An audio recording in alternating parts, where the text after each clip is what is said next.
Baik, selamat datang di video kedua saya tentang tutorial statistik deskriptif.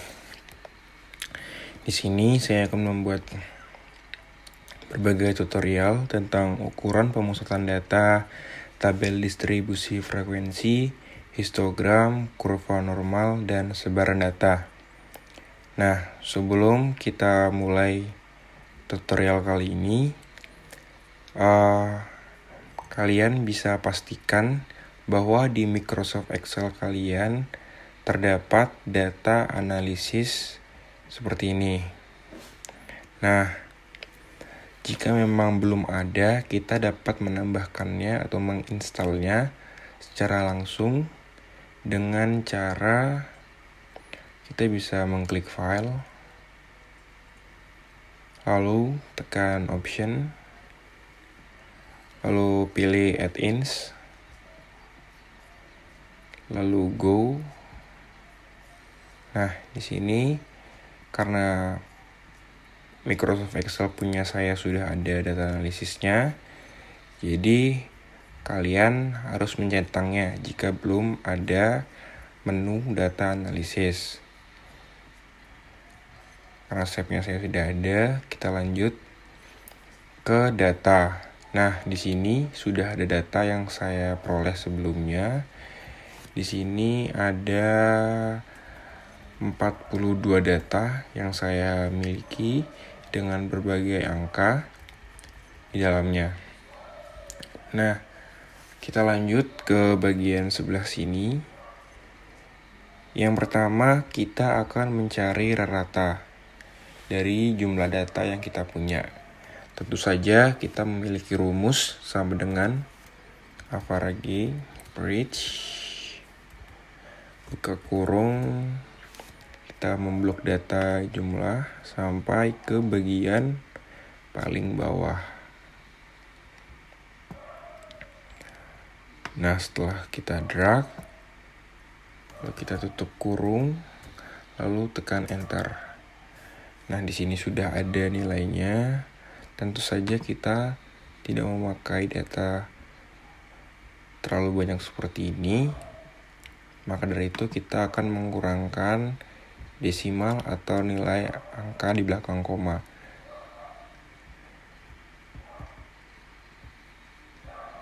Baik, 2 angka saja cukup. Kemudian kita akan mencari median. Dan tentu saja kita memiliki rumus juga. Median sama dengan cara yang sama. Membloknya hingga bawah. Lalu tutup kurung. Lalu tekan enter. Di sini kita sudah dapatkan mediannya atau nilai tengah dari data yang kita punya. Selanjutnya kita akan mencari modus. Di sini ada rumusnya, yaitu mode buka kurung,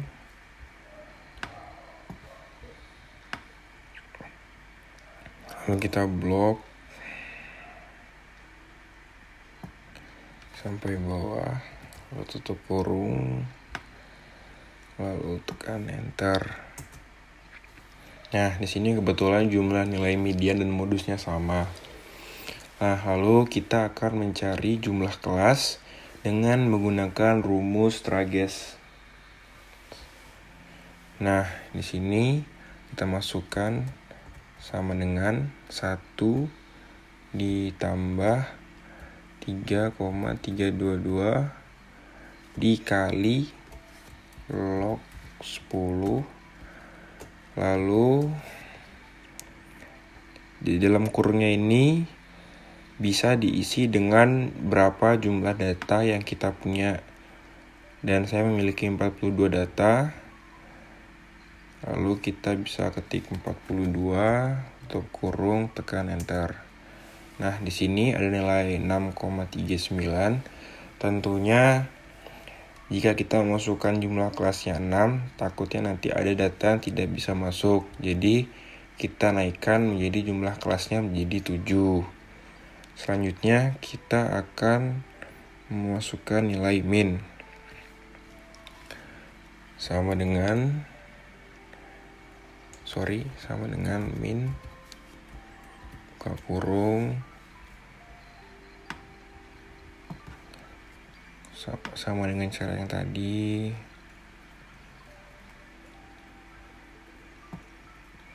Lalu tutup kurung.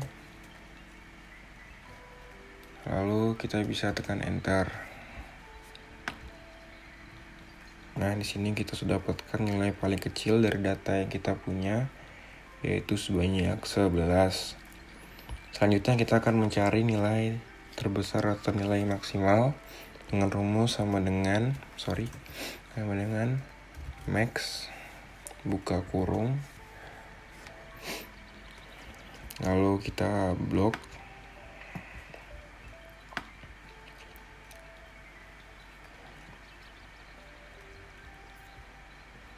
hingga bawah, lalu tutup kurung, tekan enter. Nah, di sini kita sudah dapatkan nilai terbesar dari data yang kita peroleh, yaitu 99. Nah, selanjutnya kita akan mencari panjang kelas dengan cara mengurangi nilai terbesar dan terkecil, lalu dibagi dengan jumlah kelas. Dari itu kita sama dengan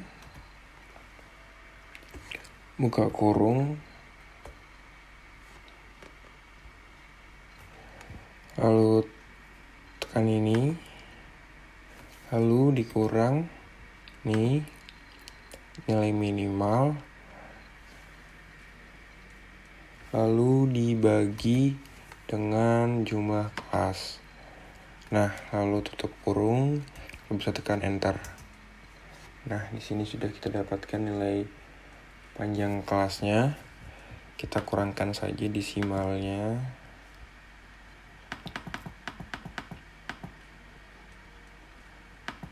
Ini 97. Nah, lalu kita akan mencari standar deviasi dari data yang kita punya dengan cara sama dengan stdef buka kurung,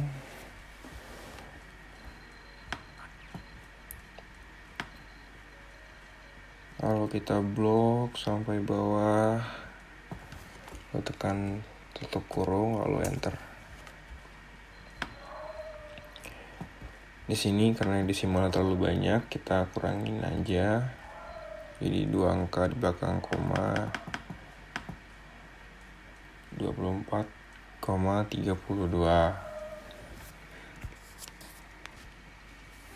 Baik, selanjutnya kita akan mencari nilai z-score. Nah, sebelumnya kita besarkan dulu kolomnya agar terlihat lebih jelas. Baru kita akan memasukkan rumus dari z-score ini, itu sama dengan norm dis ini. Lalu kita bisa x. Di sini ada keterangan bahwa x adalah data yang kita ingin cari, yaitu data pertama 30, nilai min, nilai median,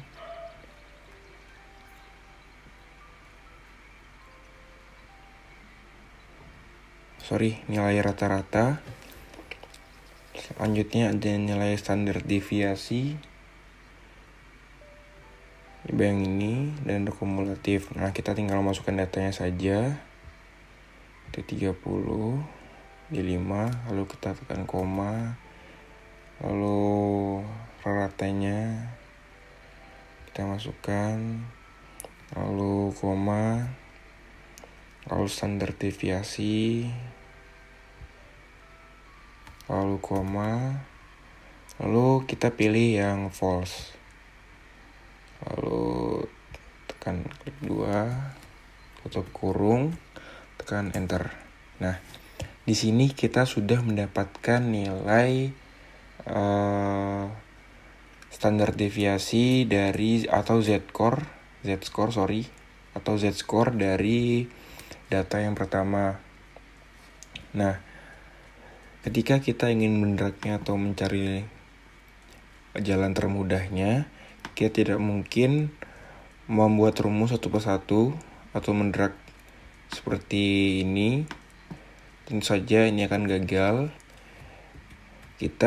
Maka dari itu saya memiliki cara, yaitu di bagian sini kita bisa menambahkan simbol dolar di bagian min dan standar deviasi. Nah, untuk mempermudahnya kalian bisa mengklik F4 di bagian min. Nah, di sini sudah ada min, ada logo dolar. Selanjutnya ada standar deviasi, kita klik F4 juga. Nah, lalu tekan enter.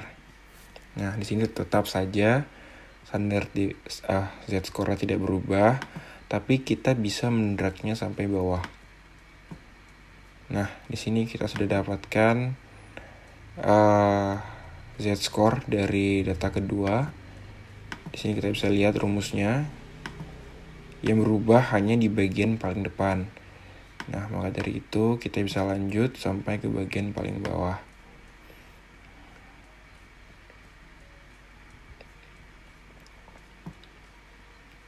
Nah, di sini kita sudah dapatkan z-score dari data yang kita punya. Nah, selanjutnya kita akan mencari kurva normal. Kalau pertama kita akan blok ini sampai bawah. Lalu kita akan memfilternya atau mengurutkannya. Ini filter dari bagian terkecil sort atau Z. Ini sudah benar.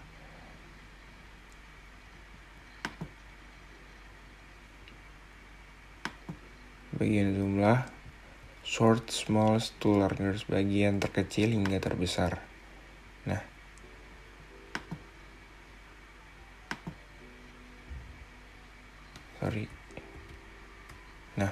di sini sudah kita dapetin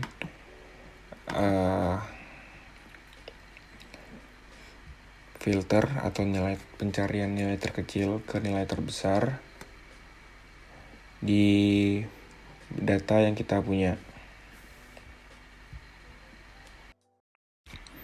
Nah, selanjutnya kita akan mencari nilai interval dari data yang kita punya. Nah, untuk pertama kita masukkan nilai minimal dari data yang kita peroleh tadi, yaitu 11. Dan di data kedua atau di kolom kedua kita masukkan nilai kelas interval yang tadi ditambah dengan nilai panjang kelas yang kita sudah peroleh tadi sebelumnya. Dengan cara sama dengan lalu membuka kurung, lalu klik bagian kelas interval, lalu tambah dengan 97, tutup kurung, tekan enter. Nah, di sini kita sudah dapatkan nilainya, yaitu 108. Nah, selanjutnya kita akan blok sesuai dengan jumlah kelas yang kita sudah dapatkan tadi, yaitu 7. Kenapa 7? Karena jika 6, kemungkinan data yang ada sebagian data yang tidak bisa masuk.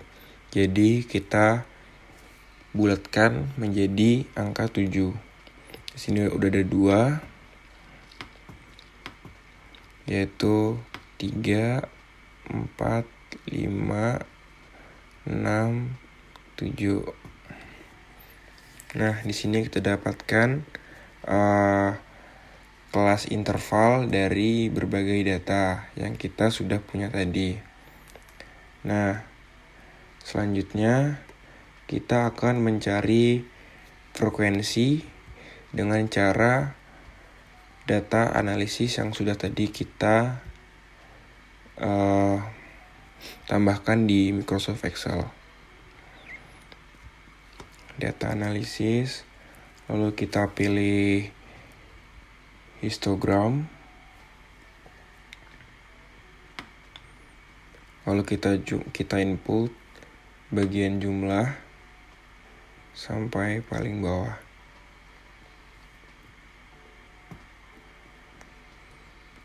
Kemudian ada bin range, kita masukkan di bagian kelas interval yang telah kita tadi buat.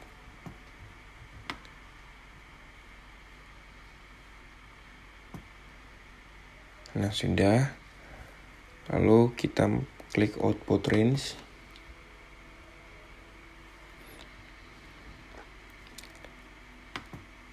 Kita pilih interval kelas. Lalu kita tekan OK.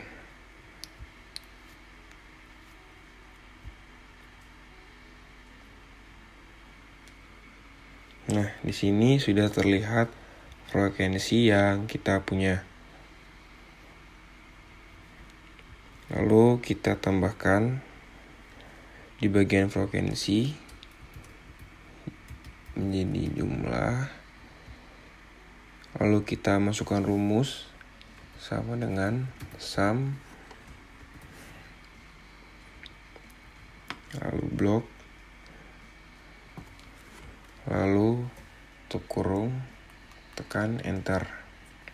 Nah, di sini sudah kita dapatkan frekuensi atau nilai jumlah frekuensi, yaitu senilai 42. Kita rapikan.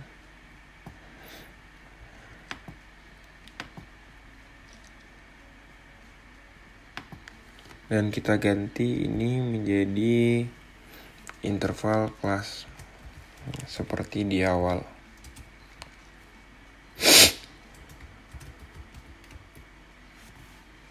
Nah, selanjutnya kita akan memasukkan interval kelasnya sama dengan min 107 sampai 107, lalu kemudian 108 sampai 204,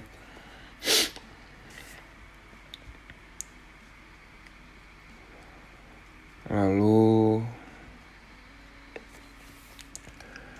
205 sampai 301, 302 sampai 398,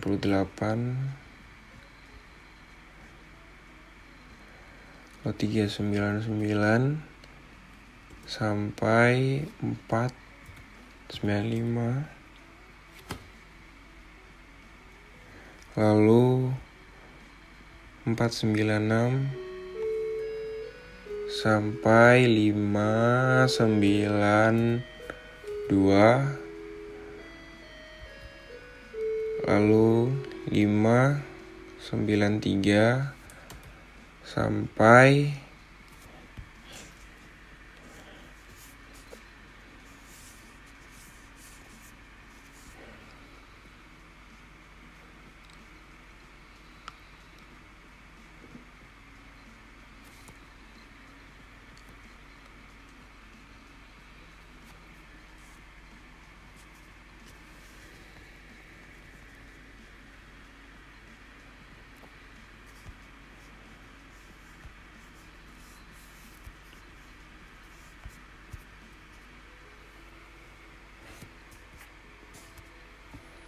593 sampai 690.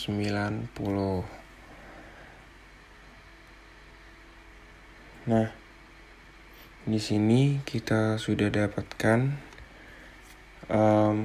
interval kelas yang sudah kita peroleh tadi sebelumnya. Nah, selanjutnya kita akan membuat histogram. Sebelumnya kita blok terlebih dahulu bagian interval kelas dan frekuensi.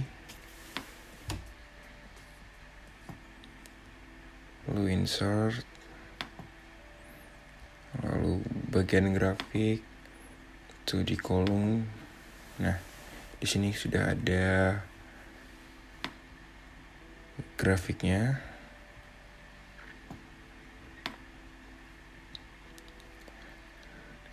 Nah, kita bisa memperkecil dan memperbesar grafiknya. Kita klik 2 di grafiknya. Lalu kita bisa memperbesar dan memperkecilnya. Semakin kiri semakin besar. Dan semakin besar semakin kecil, semakin tipis. Kita besarkan. Nah, di sini sudah terlihat lebih lebar atau lebih besar. Nah, di sini kenapa 0 atau tidak ada grafiknya? Karena di bagian frekuensi di sini terdapat atau tertulis 0. Nah, selanjutnya kita akan membuat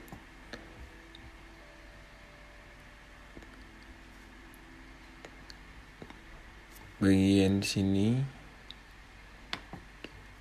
Kita select data.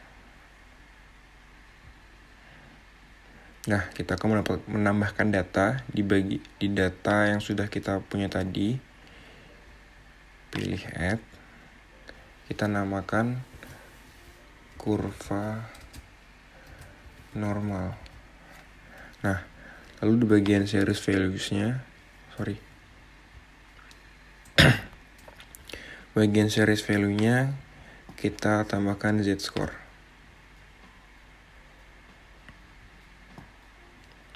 Kalau oke. Nah, di sini sudah ada datanya tapi masih berantakan.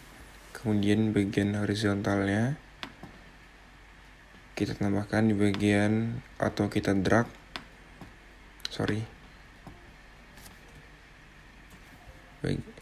Di blok di bagian jumlah.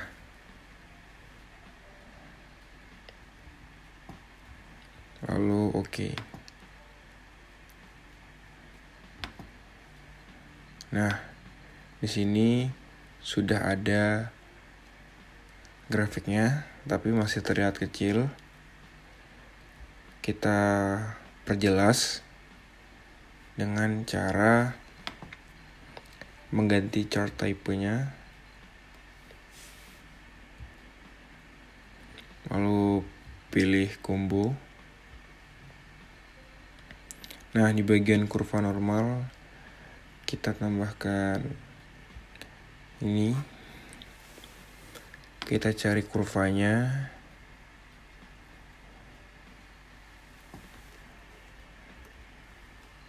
Itu yang ini aja. Lalu klik OK. Nah, di sini sudah ada kurva normalnya. Nah, lalu kita bisa sedikit memodifikasinya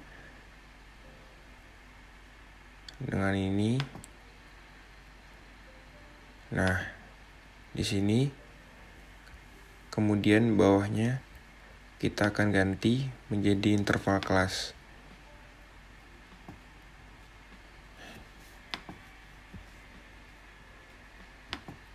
Nah, kita di peser 1. Nah, di bagian ininya kita ganti interval kelas. Lalu oke.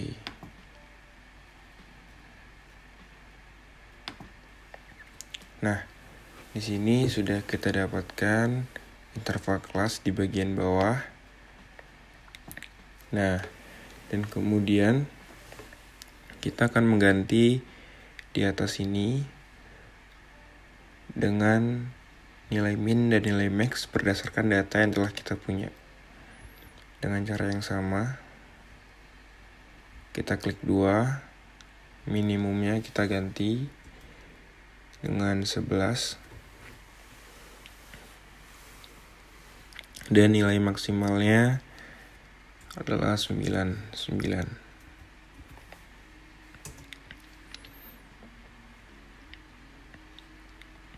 Nah, di sini sudah terganti dengan nilai minimal dan nilai maksimal yang sudah kita miliki tadi.